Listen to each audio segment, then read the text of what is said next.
رمضان المبارک میں 12 رکعت نوافل کا خاص عمل جو مقبولیت اور قبولیت رمضان المبارک کی گھڑیوں میں ہے اور پورے سال میں نہیں، لہٰذا رمضان المبارک کے مبارک جمعہ میں اس عمل کو کرنا ہرگز نہ بھولیں۔ اپنی مصروفیات میں سے اتنا وقت ضرور نکالیں اور نسلوں کے مقدر بھی سنوار لیں۔ بسم اللہ الرحمن الرحیم۔ حدیث پاک کا مفہوم ہے کہ جمعہ کے دن کو باقی دنوں پر ایسی فضیلت حاصل ہے جیسا کہ رمضان المبارک کو باقی دنوں پر۔ یہی وجہ ہے کہ جمعہ کے دن سے بہت سے وظائف منسلک ہیں۔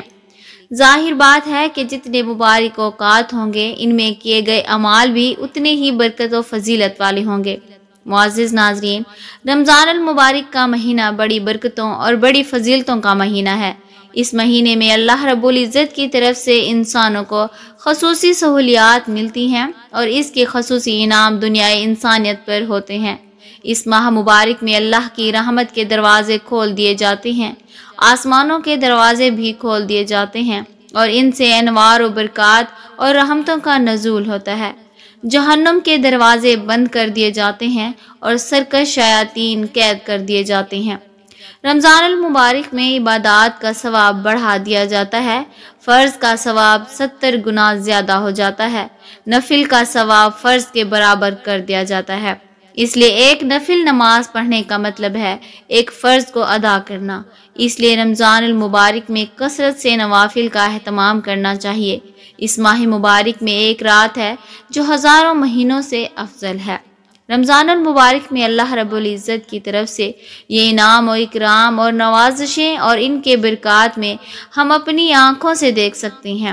ہم دیکھتے ہیں کہ عام دنوں میں جن لوگوں کے لیے عشاء کی 17 رکعات پڑھنا مشکل ہوتا ہے وہ رمضان میں 20 رکعات مزید پڑھ لیتے ہیں۔ سحر خیزی کی دولت سے محروم بہت سے لوگ تہجد کے پابند ہو جاتے ہیں۔ ذکر و تلاوت کے معمولات میں اضافہ ہو جاتا ہے۔ ان کے ساتھ ساتھ اللہ کے لیے صبح سے شام تک بھوکا پیاسا رہنا آسان ہو جاتا ہے۔ پورے مہینے فضا میں نور و نکھت کی بارش محسوس ہوتی ہے۔ لڑنے جھگڑنے والے روزے کی ڈھال سے اپنے غصے کا مقابلہ کرنے لگتے ہیں، نگاہیں جھک جاتی ہیں اور دل انوار الہی کے دیدار میں محو ہو جاتے ہیں۔ قرآن مجید میں رمضان کی کئی فضیلت بیان کی گئی ہیں اور احادیث میں تو رمضان المبارک کی فضائل اتنی کثرت سے آئے ہیں کہ ان کے بیان کے لیے مستقل کتاب کی ضرورت ہے۔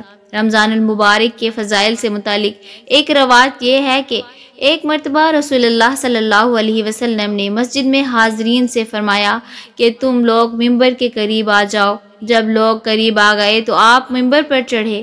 جب پہلی سیڑھی پر قدم رکھا تو فرمایا آمین۔ اس کے بعد دوسری سیڑھی پر قدم رکھا تو فرمایا کہ آمین۔ اس کے بعد تیسری سیڑھی پر قدم رکھا تو بھی فرمایا آمین۔ جب آپ ممبر سے اترے تو ہم نے عرض کیا کہ اے اللہ کے رسول، آج ہم نے آپ سے ایک ایسی بات سنی ہے جو کبھی نہیں سنی۔ رسول اللہ صلی اللہ علیہ وسلم نے فرمایا، میرے سامنے جبرائیل علیہ السلام آ گئے اور انہوں نے کہا کہ برباد ہو جائے وہ شخص جس کو رمضان المبارک کا مہینہ ملا لیکن وہ اپنی بخشش نہ کروا سکا۔ تو میں نے کہا آمین۔ یہ ایک طویل روایت ہے، متعدد کتب احادیث میں مروی ہے۔ اس حدیث کے 2 حصے اور ہیں لیکن اس کا پہلا حصہ خاص رمضان سے متعلق ہے، اس لیے یہاں اس کو ذکر کیا۔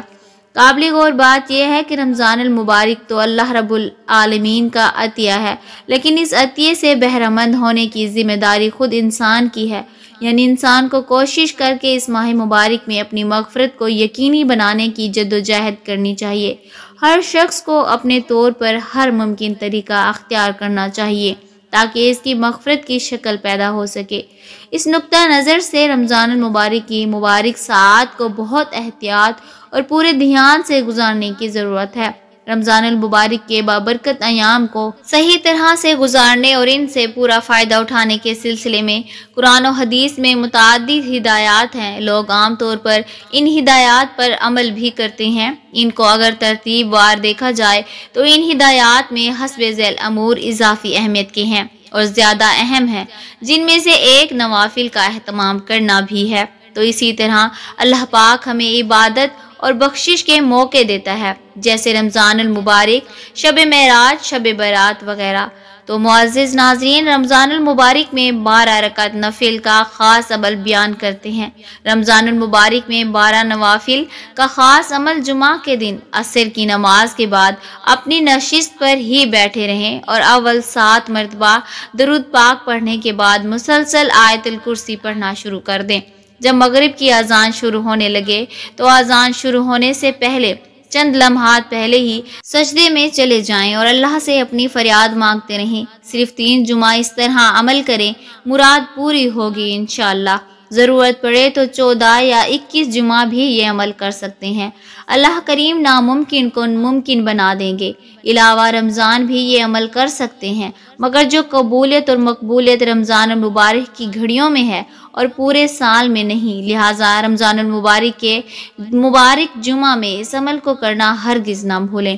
اپنی مصروفیت میں سے اتنا وقت ضرور نکالیں اور نسلوں کے مقدر بھی سنوار لیں۔